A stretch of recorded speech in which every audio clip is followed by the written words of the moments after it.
Yung init na nararamdaman natin, yan ang pagmamahal ng ating Yahweh. Amen! Kaya mga kapatid, tayo patuloy na tumayo at lumapit sa ating Panginoon. Itaas natin ang ating dalawang kamay sa ating Yahweh Shaddai.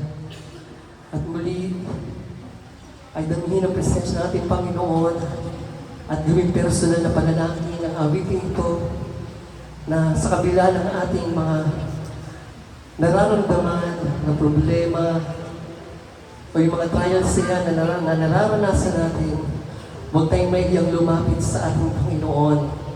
Bigyan natin ang ating buhay sa ating Yahweh Shaddai. Hallelujah. Purihin na Panginoon.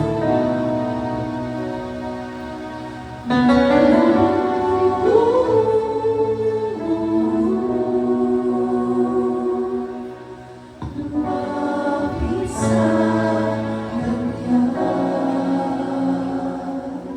Napag-isip-isip mo pa ang buhay mo? Bakit ka nangingagad sa mundong ito? Kung saan ka nanggaling, kung saan ang pagtutulungan, may dahilan kahit di mo ito alam. Ano kaya ang iyong gagawin? Pagpapatuloy mo ba ang iyong mga gawain? Kung magbabago ka ay simulan mo na ngayon. Tutulungan ka ng Panginoon. Lumapit sa Kanya, ibigay mo ang sarili, puso't kaluluwa. Huwag kang maghintay pa, ngayon mo ito gawin.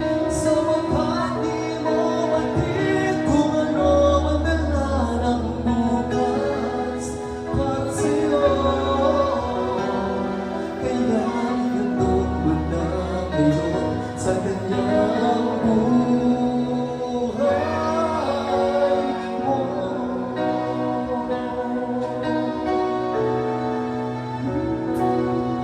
Buhay ng Panginoon, pagsamang lahat. Isang siling kailangan, tapos wala ka na.